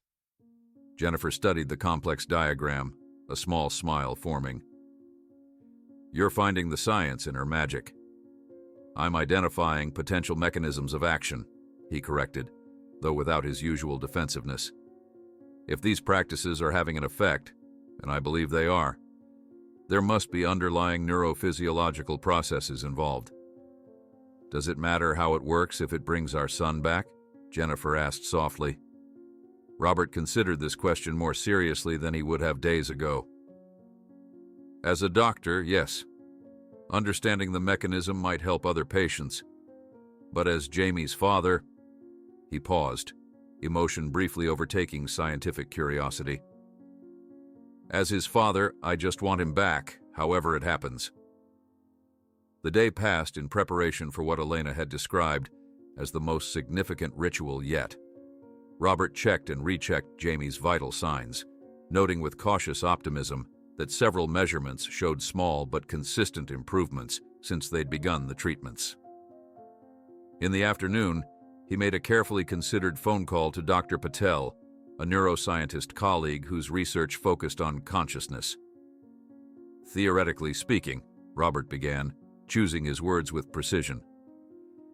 Could traditional healing practices potentially affect neural pathways in ways our current technology doesn't measure? Interesting question, Patel replied. The honest answer is we don't know enough to rule it out. The brain remains our greatest frontier, Robert. We've documented cases of spontaneous recovery that defy explanation. Patients who respond to stimuli our current models say they shouldn't perceive. The mechanisms of consciousness are far from fully understood. So you wouldn't dismiss alternative approaches outright? As scientists, we should follow results, not preconceptions, Patel said. Are you exploring something specific with Jamie? Off the record, of course. Robert hesitated, not yet ready to fully disclose their unorthodox treatment. Just considering all options, he replied. But if I do discover something significant, you'll be my first call. By evening, Elena had arrived with fresh supplies for what she described as the deepest level of the healing ritual. She wore a simple white dress instead of her usual clothes, her black hair pulled back with a silver clip. Tonight, we attempt to reach the deepest level, she explained as she arranged candles and stones in a specific geometric pattern around Jamie's bed. I will enter a trance state to guide Jamie's spirit back to his body. This requires all my strength and your complete trust. Robert nodded, no longer skeptical, but genuinely curious about the process. What can we do to help? Hold space, Elena replied, lighting sage and allowing the smoke to wash over her. Keep your thoughts focused only on Jamie, on calling him home. Any doubt or fear creates obstacles on the spiritual pathway. Jennifer stood on one side of Jamie's bed, Robert on the other, as Elena began a low, melodic chant that gradually increased in complexity and tempo. The room seemed to grow warmer despite the evening chill outside, the candle flames burning unnaturally tall and steady. Robert observed with dual perspective, the scientist noting physical phenomena, the father reaching across invisible barriers for his son. He was surprised to find these perspectives no longer in conflict, but somehow complementary, each informing the other in ways he hadn't previously considered possible. Elena's chanting deepened, her voice taking on a quality that seemed to resonate from somewhere beyond the physical room. Her eyes closed, hands moving in precise patterns above Jamie's body. Robert felt something indefinable shift in the atmosphere, not something he could measure with instruments, but undeniably present nonetheless. Jamie, Elena called, her voice carrying a commanding power that startled both parents. Your family waits for you. Follow my voice back to them. Jamie's eyelids began to flutter, his breathing pattern changing subtly. The monitors showed increased brain activity, patterns emerging that Robert hadn't seen since before the accident. He's responding, Robert whispered, hope and scientific fascination mingling indistinguishably. Elena's movements became more intense, sweat beading on her forehead as she worked. He is near, she said between chants. I can feel his presence, but something still blocks the way. He struggles to find the path home. What can we do? Jennifer asked, voice breaking with emotion. Call to him, Elena instructed. Both of you. Hold his hands and call his name from your hearts, not just your voices. Robert took Jamie's right hand while Jennifer held his left. They began calling their son's name, softly at first, then with growing urgency. Elena continued her ritual movements, her chanting reaching a crescendo as she placed her hands on Jamie's forehead. Now, she commanded, sprinkling an aromatic liquid across Jamie's brow. Call him now. Jamie! They cried in unison, a parent's love compressed into 2 syllables. Jamie's eyes opened suddenly, clear and focused, moving deliberately from his mother's face to his father's. His lips parted, struggling to form words. Jamie looked directly at his parents, his lips moving as if trying to speak. When suddenly, Elena fell backwards, violently convulsing on the floor, blood streaming from her nose. The ritual had worked, but at a price no one had anticipated. Robert lunged across the room, his medical training taking over as Elena convulsed on the floor. Blood streamed from her nose, staining her white dress in a crimson pattern that expanded with alarming speed. "Jennifer, get my emergency kit from the hall closet," he shouted, turning Elena onto her side and cushioning her head to prevent injury. Jennifer hesitated, torn between attending to their son who had just opened his eyes and helping the woman who had made that miracle possible. "Go," Robert urged. "I need the kit now." As Jennifer rushed from the room, Robert checked Elena's airways and monitored her seizure, counting the seconds with practiced precision. Her body jerked violently, muscles contracting in spasms that seemed to intensify rather than subside. "Come on, Elena," he murmured, his fingers pressed against her carotid artery, tracking her racing pulse. "Stay with us." The convulsions continued for nearly 2 minutes, dangerously long for a seizure. Just as Robert was considering more drastic intervention, Elena's body relaxed, her breathing shallow but regular. Jennifer returned with the medical kit, her face pale with shock. She's stabilizing," Robert answered, already extracting supplies from the kit. "But her blood pressure is dangerously low. Help me elevate her feet." As they worked to stabilize Elena, a soft sound from the bed froze them both. "Mom?" The word was barely audible, a whisper of air shaped by vocal cords unused for weeks, but unmistakably Jamie's voice. Jennifer's head whipped toward their son, fresh tears streaming down her face. "Jamie! Oh my God, Jamie!" Their son's eyes were open, tracking movement with clear awareness, something impossible according to every prognosis they'd received. His fingers twitched as he struggled to raise his hand. Robert found himself in an impossible dilemma, his son conscious for the first time in weeks, and the woman who had facilitated this miracle lying unconscious and in need of immediate medical attention. "Go to him," Robert told Jennifer, his voice thick with emotion. "I'll take care of Elena." Jennifer didn't need to be told twice. She rushed to Jamie's bedside, gathering his hand in hers, speaking soft reassurances through her tears. Robert worked quickly, checking Elena's vital signs and administering emergency first aid. Her pulse was rapid but weak, her skin clammy and pale, classic signs of shock. The nosebleed had slowed but not stopped completely, suggesting the possibility of dangerously high blood pressure followed by a compensatory drop. "Elena needs emergency medical care," he said finally, looking up at Jennifer. "This goes beyond what I can treat here." Jennifer glanced down at their son, whose eyes now showed clear recognition, then back at Elena's still form on the floor. "We can't let them take her to the hospital," she said quietly. "They'll ask questions we can't answer, and if they take her away—" "What happens to Jamie?" Robert finished the thought. The unspoken fear hung between them. If Elena couldn't complete whatever process she had begun, would Jamie slip away again? "What do we do?" Jennifer asked, one hand still clutching Jamie's, the other pressed against her mouth in distress.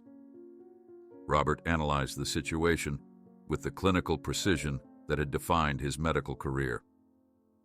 "I think it's extreme exhaustion combined with severe hypoglycemia and possibly hypertensive crisis.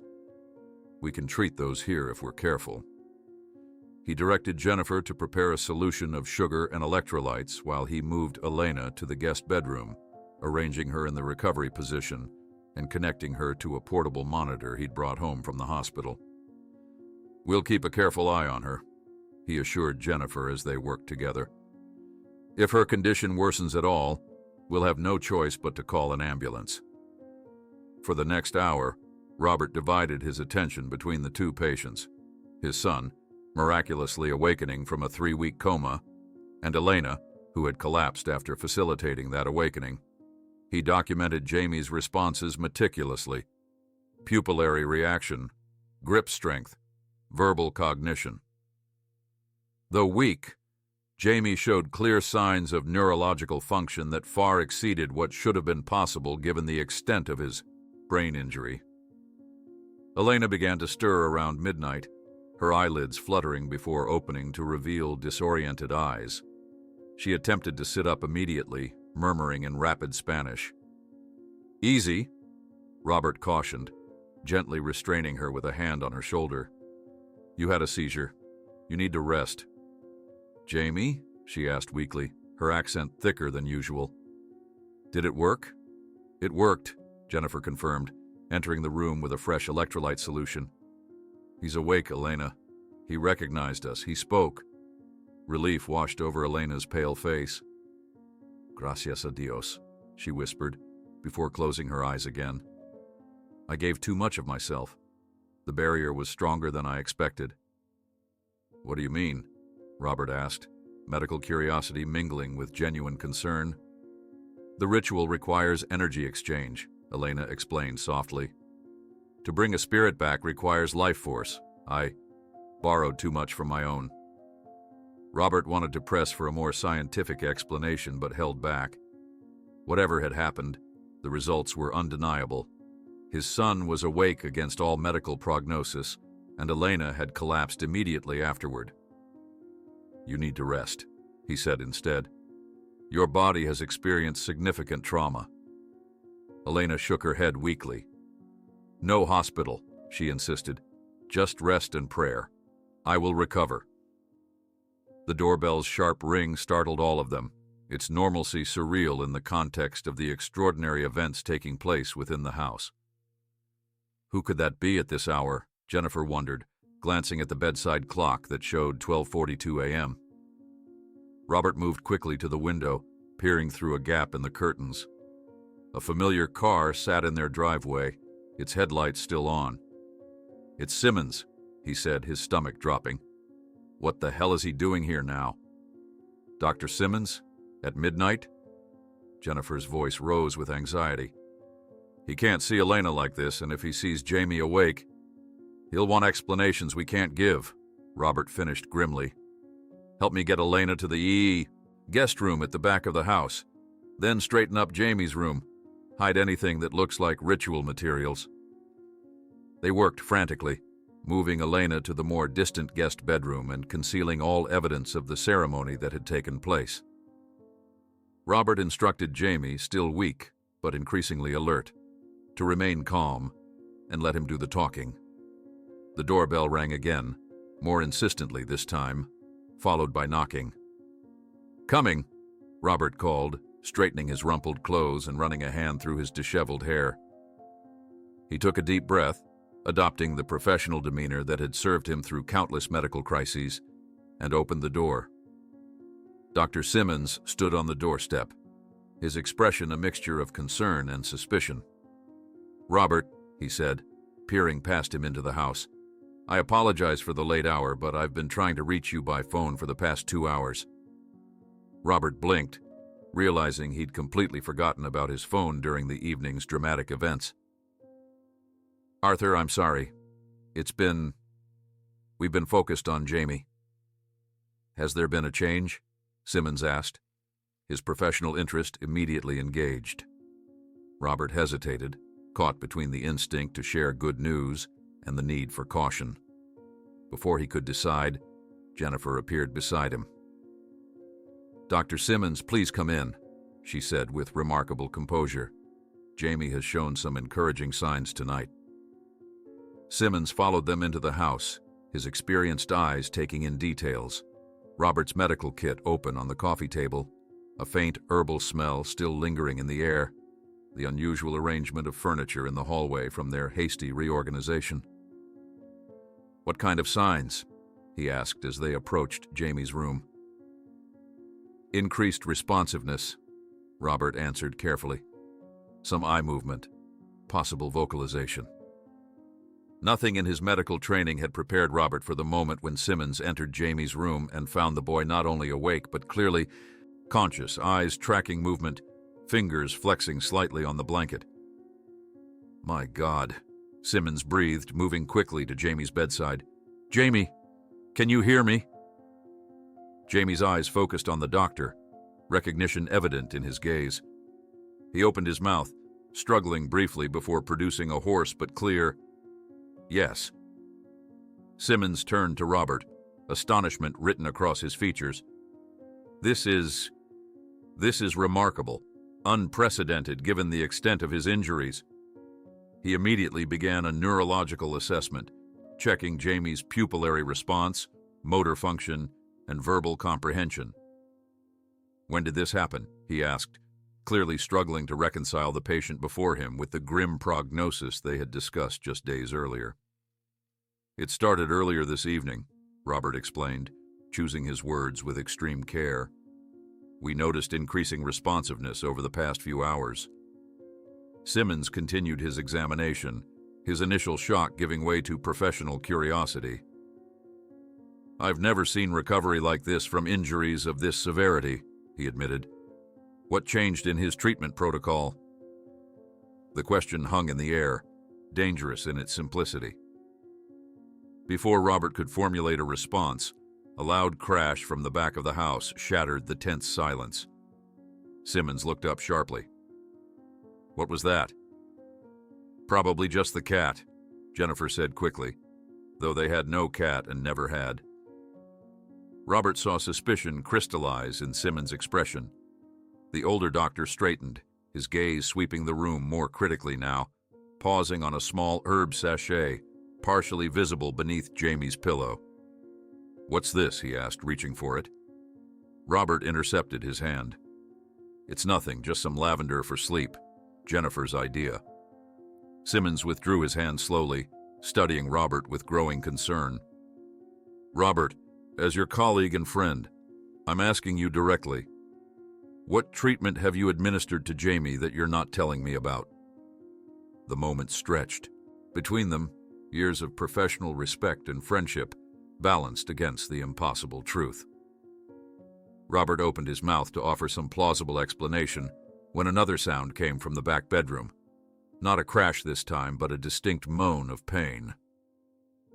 "Someone else is here," Simmons stated flatly. "Robert, what exactly is going on in this house?" When Jamie clearly pronounced, "Thank you, Elena," his first complete word since the accident, Dr. Simmons rose decisively and announced, "You have no idea what you've just discovered, or how this will change everything in our understanding of coma and neurological recovery." Robert dropped to his knees beside Elena, his fingers immediately finding the pulse point on her neck. Her skin felt clammy, her breathing shallow and rapid. The seizure had stopped, but she remained unconscious, blood still trickling from her nose despite his earlier efforts to stop the bleeding. "I need my medical bag," he called to Jennifer, who stood frozen in the doorway, her eyes darting between her husband and Dr. Simmons, who had followed her to the back bedroom.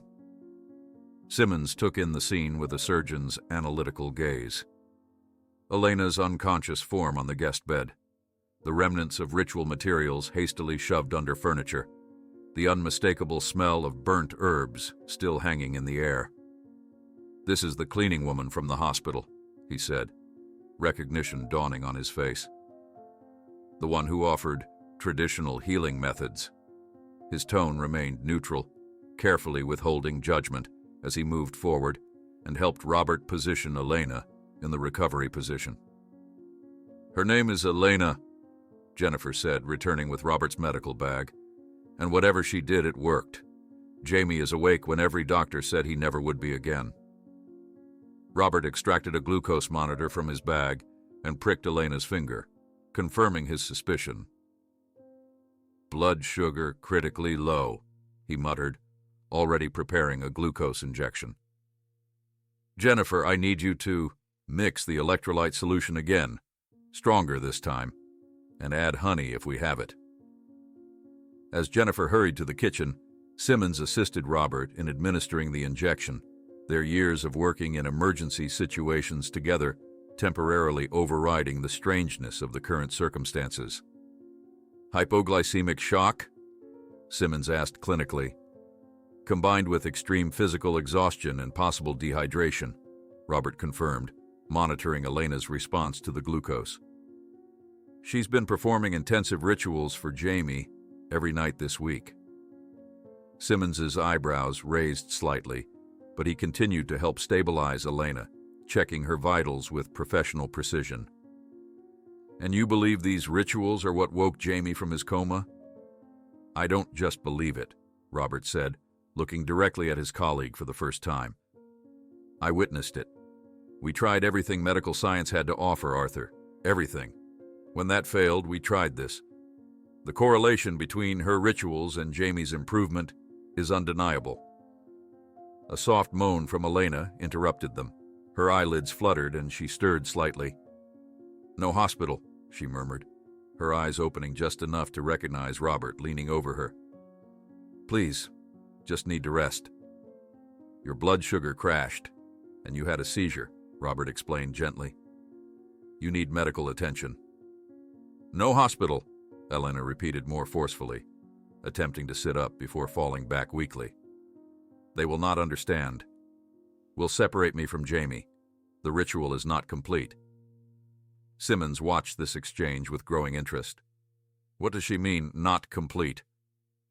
Before Robert could answer, a sound from the front of the house caught their attention, a choking, gasping noise followed by the rapid, high-pitched alarm of a medical monitor. "Jamie!" Jennifer cried, dropping the electrolyte solution she'd been preparing and rushing toward her son's room. Robert and Simmons followed immediately, leaving Elena momentarily alone. They found Jamie in full seizure, his back arched, limbs rigid, the monitors displaying dangerous spikes in heart rate and blood pressure. "Phenobarbital," Robert ordered, already moving to turn Jamie onto his side. Simmons retrieved the medication from the emergency kit beside the bed, administering it with practiced efficiency. For several agonizing minutes, they worked together to stabilize Jamie, falling into the seamless teamwork they'd developed over years of medical practice. Gradually, Jamie's convulsions subsided, his vital signs returning to safer parameters. "What happened?" Jennifer asked, her voice breaking as she stroked Jamie's now peaceful face. "Possibly a post-coma seizure," Simmons suggested. "Not uncommon during recovery, though the timing is concerning." Robert's mind raced, connecting patterns, Jamie awakening during Elena's ritual, then seizing when she collapsed. "It's connected," he said quietly, more to himself than the others. "Elena said the ritual wasn't complete. When she collapsed, the process was interrupted." Simmons gave him a sharp look. "Robert, I respect you enormously as a colleague, but you can't seriously suggest—" "I'm not suggesting anything," Robert interrupted. "I'm observing patterns. When Elena performs her rituals, Jamie improves. When she collapses, he deteriorates. Those are facts, not interpretations." The sound of movement at the doorway drew their attention. Elena stood there, supporting herself against the frame, her face pale but determined. "I tried to warn you," she said weakly. "The connection is still open. His spirit is not fully anchored yet. I need to complete the final ritual." "You're in no condition," Robert objected, moving to support her as she swayed on her feet. "Then we will lose him again," Elena said simply. Her words hung in the air, their terrible weight pressing down on everyone in the room. Simmons broke the tense silence. "As Jamie's doctor of record, I cannot condone experimental treatments without proper protocols and oversight. As Jamie's father," Robert countered, "I will try anything that might save him." The two men stared at each other, decades of professional respect clashing with the unprecedented situation before them. "Look at the monitors, Arthur," Robert said quietly, gesturing to the displays showing Jamie's vital signs. "Every neurologist in the hospital said recovery was impossible. Yet here we are. Something is happening that our medical training can't explain." Simmons studied the readings, his expression troubled. "Even if I accept that premise, which I'm not saying I do, this woman is in no condition to perform whatever ritual she believes is necessary." "I can guide you," Elena said, her voice stronger now as Jennifer helped her to a chair beside Jamie's bed. "I can teach you the essential elements. The parents are the strongest connection to a child's spirit. Robert looked at Jennifer, a silent communication passing between them. She nodded, her determination matching his own. "Tell us what to do," Robert said to Elena. The next hour passed in intense preparation as Elena, still weak but increasingly alert, after consuming honey and electrolytes, instructed Robert and Jennifer on the final ritual needed to anchor Jamie's spirit permanently to his body. Simmons watched with a mixture of scientific skepticism and grudging curiosity, occasionally asking surprisingly insightful questions about the purpose of specific elements. "The Eastern candle represents air and thought," Elena explained, as she directed them to position 4 candles around Jamie's bed. "The Southern candle is fire and transformation. Western is water and emotion. Northern is earth and physical form. Together, they create balance." Robert found himself translating these concepts into neurological terms: cognitive function, neuroplasticity, emotional regulation, and motor control, the 4 pillars of complete brain function that must be integrated for full consciousness. As they prepared, Jamie remained stable but showed concerning fluctuations in brain activity. The patterns on the monitor suggested a mind struggling to maintain consistent function, like a radio picking up a signal that kept fading in and out. "We don't have much time," Elena said, noting these changes. "His spirit is trying to stay, but the connection weakens." Finally, everything was ready. Even Simmons had been enlisted to help, holding a bowl of water into which Elena had placed specific herbs and small crystals. "Focus only on Jamie," Elena instructed, her voice gaining strength as she slipped into her role as guide. "See him whole and awake. Call to him with your hearts, not just your voices." Robert and Jennifer positioned themselves on either side of Jamie's bed, each holding one of their son's hands. Simmons stood at the foot, still holding the bowl, his expression unreadable, but his attention fully engaged. Elena began a soft chanting, different from previous rituals, more melodic, with distinct phrases that repeated in a pattern. She guided Robert and Jennifer to speak Jamie's name at specific intervals, to visualize him healthy and awake, to pour their love and energy into the connection between them. As the ritual progressed, Jamie's vital signs began to stabilize. The erratic patterns on the brain activity monitor gradually resolved into more consistent waves. His breathing deepened and regulated. Suddenly, in the midst of the ritual, Elena swayed dangerously, nearly collapsing again. Simmons moved quickly, abandoning his position to support her while still holding the ritual bowl. "I can't maintain the energy," Elena gasped, her face ashen. "I'm too weak." "Tell me what to do," Robert said urgently. "What does the ritual need?" "Life force," Elena whispered. "Energy to complete the pathway." Robert thought quickly, connecting her metaphysical explanation to his scientific understanding. Energy transfer, electrical patterns, neural stimulation. Different languages describing the same phenomenon. "The EEG leads," he said suddenly, an idea forming. "Arthur, help me connect the portable neurostimulator to Jamie's existing leads." Simmons hesitated only briefly before setting down the ritual bowl and moving to assist. Together, they connected the small device Robert had brought home from the hospital, an experimental tool designed to deliver precise, mild electrical stimulation to specific brain regions. "This might bridge the gap," Robert explained to Elena. "Provide the energy that you're too weak to give." Elena nodded, understanding despite the technical differences in their approaches. "Yes, direct it here." She pointed to specific points on Jamie's head that remarkably aligned with the brain regions Robert would have targeted anyway. With the neurostimulator in place, they resumed the ritual. Elena guided the process verbally now, conserving her strength, while Robert operated the device, carefully modulating the mild stimulation in patterns that followed her chanting rhythm. Jamie's eyelids began to flutter.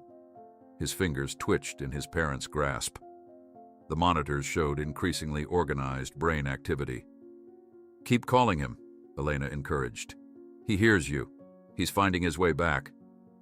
"Jamie," Jennifer called, tears streaming down her face. "Come back to us, sweetheart.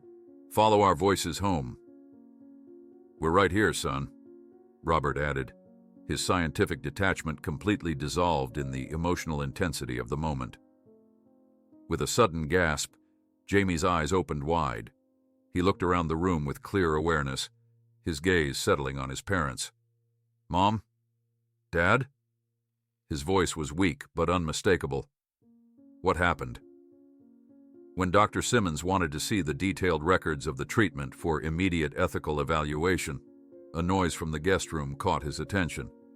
Elena had awakened and was trying to stand up, knocking over a tray in the process. Dr. Simmons followed the sound to the guest bedroom, pushing the door open before Robert could stop him. Inside, he found Elena attempting to stand, her face pale as she struggled to balance against the nightstand. A metal tray had fallen to the floor, scattering glasses and a small bowl of herbs. "Who is this woman, really?" Simmons demanded, turning to Robert, who had rushed in behind him. "And don't tell me she's Jennifer's cousin. I recognize her from the hospital." Elena straightened as much as her weakened state allowed, meeting Dr. Simmons' gaze with unexpected dignity, despite her disheveled appearance. "My name is Elena Vasquez," she said, her accent more pronounced in her exhaustion. "I'm a cleaner at Boston Memorial Hospital, where you and Dr. Wilson work." "The cleaning staff doesn't typically make house calls," Simmons replied, his tone measured but firm. He turned to Robert. "I think it's time for complete honesty, don't you?" Robert glanced at Jennifer, who had joined them in the doorway, worry etched across her face. After a moment of silent communication between husband and wife, Robert nodded. "You're right," he admitted. "Elena isn't Jennifer's cousin. She's here because when modern medicine failed Jamie completely, we turned to her traditional healing knowledge." "The alternative treatment you mentioned cryptically," Simmons deduced. "Folk healing? Shamanism?" "Curanderismo," Elena corrected softly. "Traditional Mexican healing practices passed down through generations." Simmons's expression remained professionally neutral, though his eyebrows rose slightly. "And you're claiming these practices somehow woke Jamie from a coma that a team of specialists deemed irreversible?" "I'm not claiming anything," Robert said, stepping fully into the room. "I'm stating facts. 3 weeks of the best neurological care available did nothing. 3 nights of Elena's rituals, and Jamie is conscious, communicative, and showing improving motor function." Simmons ran a hand through his silver hair, clearly struggling to reconcile his medical training with the evidence before him. "Robert, you know how this sounds. You've spent your entire career debunking pseudoscience and demanding evidence-based treatments." "I know exactly how it sounds," Robert agreed. "I would have been the first to dismiss it 3 weeks ago. But I've documented everything, Arthur. Every ritual component, every neurological response, every correlation between Elena's treatments and Jamie's improvements." Jennifer moved to Elena's side, helping her sit on the edge of the bed. "We're not asking you to believe in magic, Dr. Simmons. We're just sharing what happened."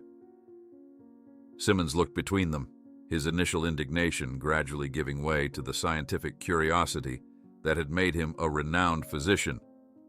"Show me your documentation," he said finally. In Robert's makeshift office, Simmons reviewed the meticulous notes and data Robert had compiled over the past 3 days. Brain activity charts were aligned with timestamps noting specific ritual components. Detailed descriptions of each herb and technique were matched with observed physiological responses. "You've approached this systematically," Simmons acknowledged, flipping through a notebook filled with Robert's precise handwriting. "I would expect nothing less from you." "I needed to understand," Robert explained. "Not just for Jamie, but professionally. If this works, and the evidence suggests it does, It represents a significant gap in our understanding of neurological recovery. Elena sat quietly in a chair near the door, still weak, but insistent on being present for this conversation. Jennifer had brought her tea and honey, which she sipped slowly to restore her energy. "Ms. Vasquez," Simmons said, turning to her, "would you explain the theoretical basis for your healing techniques? In your own words, please." Elena set down her tea. "Our traditions teach that illness, especially unconsciousness, can happen when a person's spirit becomes disconnected from their body. The rituals create pathways for the spirit to find its way back. And the herbs, chanting, candle arrangements? Different elements serve different purposes," she explained. "Some open the pathways between worlds. Others strengthen the body's ability to hold the spirit. The chants call to the wandering soul, reminding it of its home." Simmons nodded thoughtfully. "Robert has attempted to correlate your methods with neurophysiological effects. Do you have any thoughts on how your practices might interact with brain function from a scientific perspective?" The question surprised Elena, who had clearly expected dismissal rather than engagement. "I am not trained in medicine," she admitted. "But my grandmother often said that science and spirit are not separate.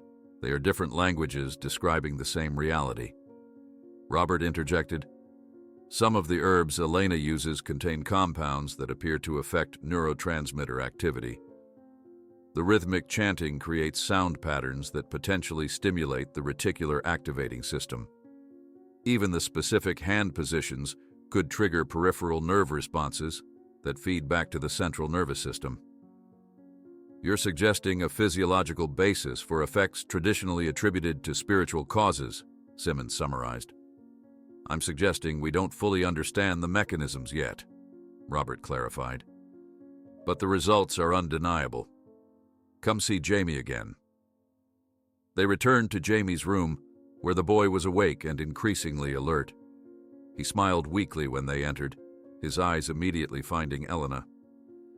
"The singing lady," he said, his voice hoarse but clear. "You were in my dreams." Elena moved to his bedside, her own weakness momentarily forgotten. "You could hear me calling you back?" Jamie nodded slowly. "You were a light in the darkness. Mom and Dad were there too, but far away. You helped me find them." Simmons observed this exchange with growing interest, his clinical skepticism visibly wavering in the face of Jamie's coherent responses.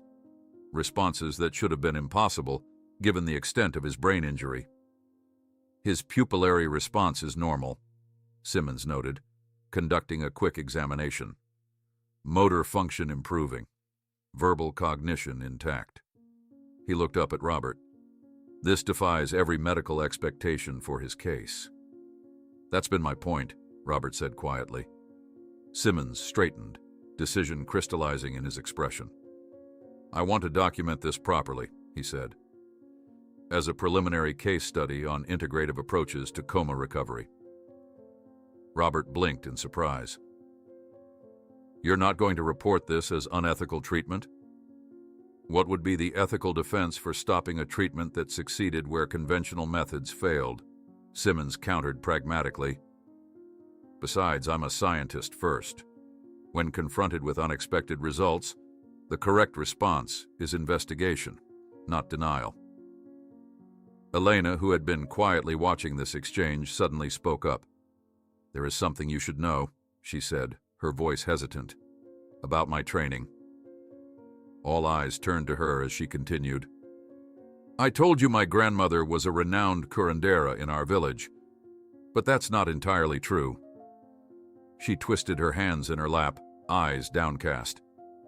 "I learned from an old book of healing practices that I found while cleaning an abandoned storage room at the hospital 3 years ago." "You're not traditionally trained?" Jennifer asked, confusion evident in her voice.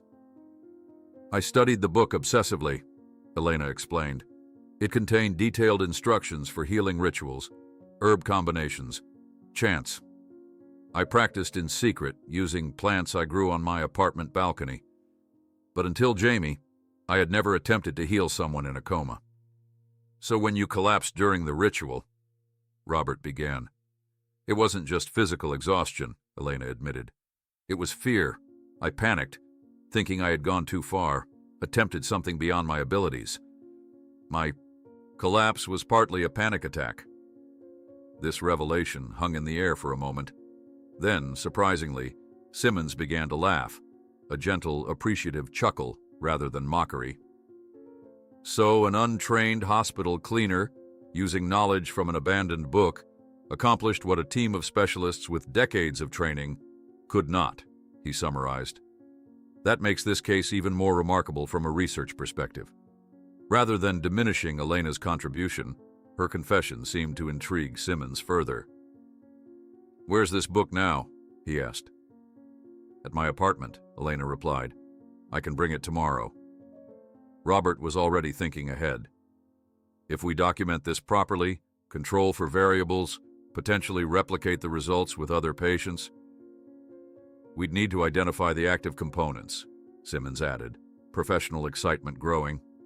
Both the herbal compounds and the specific elements of the ritual that trigger neurological responses. A true integration of traditional and modern approaches, Robert concluded, meeting Simmons' gaze with newfound respect for his mentor's open-mindedness. Jennifer, who had been listening to this increasingly scientific exchange, squeezed Elena's hand. "All I care about is that Jamie's awake," she said softly. "The how and why can wait." "Mom?" Jamie's voice interrupted them. They turned to find him watching them with clearer eyes than before, his expression curious. "Was I really gone for 3 weeks?" "You were," Jennifer confirmed, moving to his side. "But you're back now. That's all that matters." Jamie looked past her to Elena. "Thank you," he said simply, "for finding me in the dark." Elena's eyes filled with tears as she nodded, unable to speak. "I think," Simmons said, addressing everyone in the room, "that we're witnessing something profound here. Something that could potentially help many other patients if properly understood and applied." Robert nodded, feeling a curious blend of scientific excitement and personal gratitude. "We need to move carefully, document everything, test hypotheses, and respect the original knowledge," Elena added quietly. "Absolutely," Simmons agreed, surprising them all again with his ready acceptance. This should be a true collaboration between different healing traditions. As Simmons bent to check Jamie's responses once more, the boy clearly pronounced, "Thank you, Elena," his first complete words since the accident. Dr. Simmons rose decisively and announced, "You have no idea what you've just discovered, or how this will change everything in our understanding of coma and neurological recovery." 1 year later, bright autumn sunlight streamed through the tall windows of the newly constructed Wilson Center for Integrative Medicine. The gleaming building stood on the Boston Memorial Hospital campus, its modern architecture incorporating elements from traditional healing spaces, natural light, circular gathering areas, and gardens filled with medicinal plants.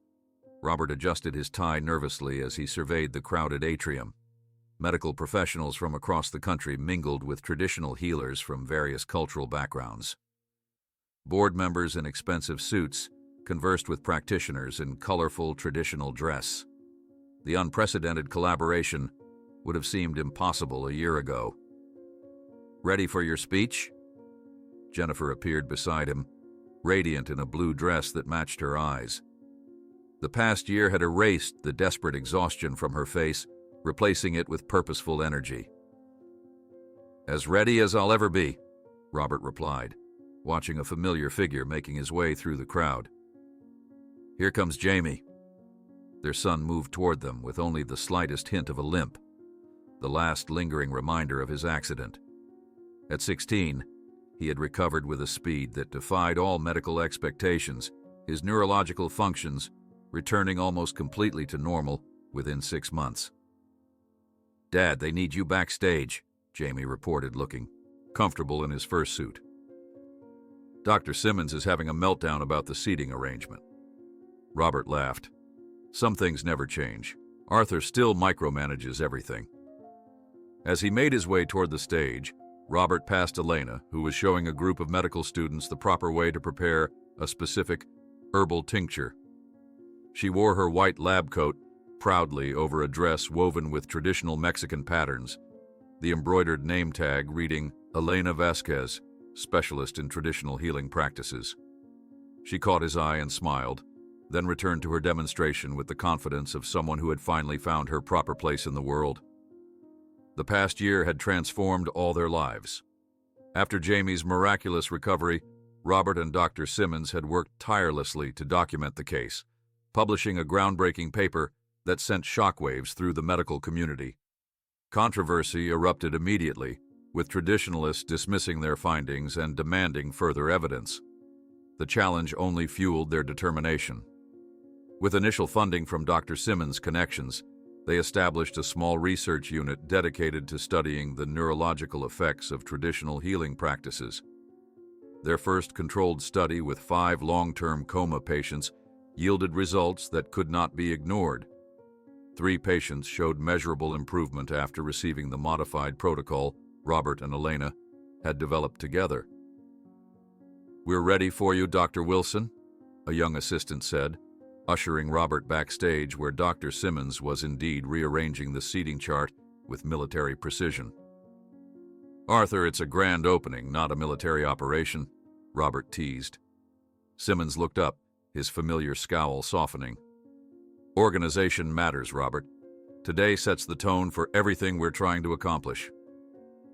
Robert nodded, suddenly serious. "I know. I still can't believe we're here." "I can't believe I'm here," Simmons admitted. "If someone had told me a year ago I'd be helping launch a center combining neurological research with traditional healing practices, I'd have recommended a psychiatric evaluation." The journey hadn't been easy. After their initial paper, they'd faced significant resistance from the medical establishment. Several of Robert's colleagues had publicly questioned his scientific judgment, suggesting that personal trauma had compromised his objectivity.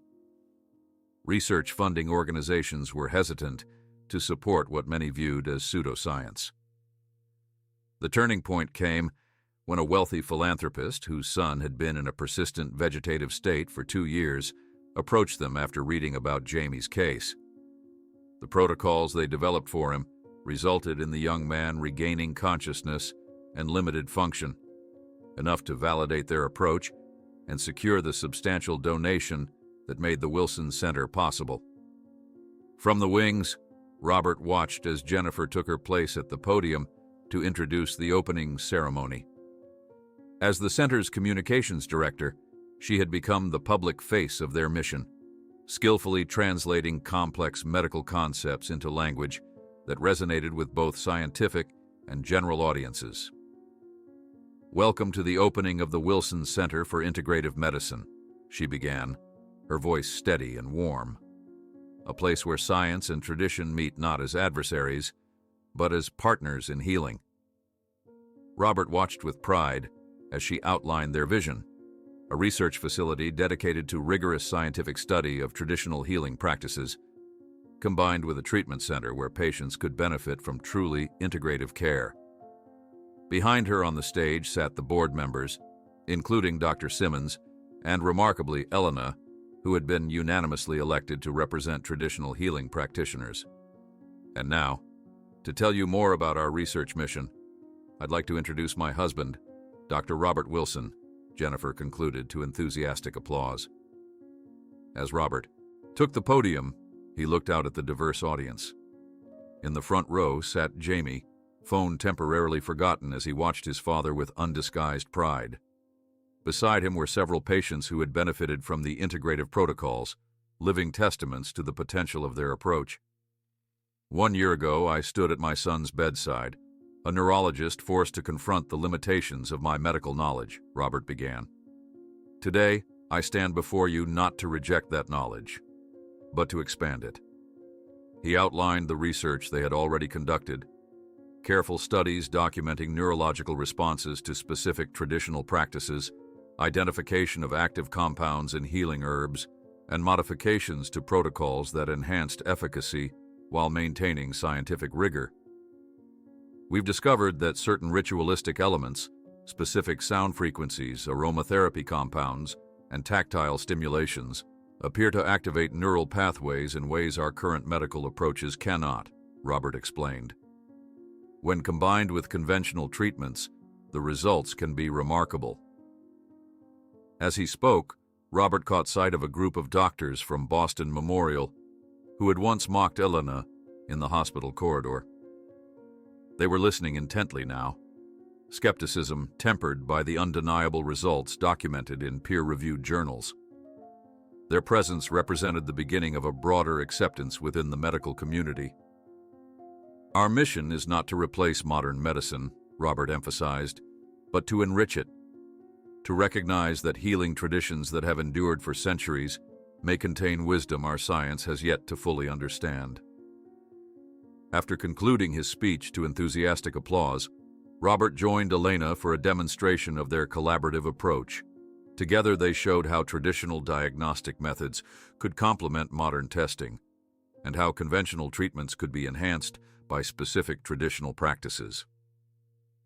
Notice how the patient's neurological readings change during this particular sound sequence, Robert explained, pointing to real-time data projected on a large screen as Elena demonstrated a traditional chanting technique. The afternoon continued with tours of the research facilities and treatment rooms. In one laboratory, scientists analyzed the chemical composition of traditional remedies.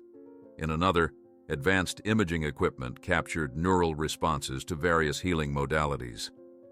As the formal ceremonies concluded, Robert found himself standing with Elena in the center's medicinal garden, taking a moment of quiet amid the day's excitement.